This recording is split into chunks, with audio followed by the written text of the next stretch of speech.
বিগত একটি সরকার বলেছিল আমরা বাংলাদেশকে উন্নয়নের মহাসড়কে উঠায় ফেলেছি। তারা বলেছিল বাংলাদেশ এখন উন্নয়নের রোল মডেল। তারা বলেছিল আমাদের দেশ হবে সিঙ্গাপুর এবং কানাডা। এগুলা তারা বলে নাই? না, ঠিকই তারা উন্নয়নের রোল মডেল করেছিলেন বিশ্বের কনসেপ্ট ধারণাকে পাল্টে দিয়ে। তারা রোডের বদলে কি ব্যবহার করতেন? আরো জুড়ে বলেন, কি ব্যবহার করতেন? বাঁশ। তারা সিমেন্টের সাথে কি যোগায় দিতেন? ছাই, ছালি।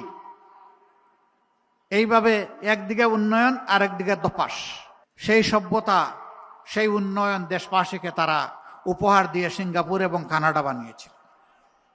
আপনারা কি এখন সিঙ্গাপুরে আছেন না কানাডায় আছেন?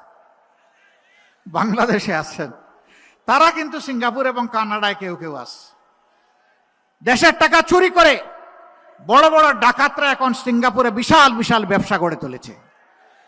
ইয়েস, তাদের জন্য সিঙ্গাপুর হয়েছে।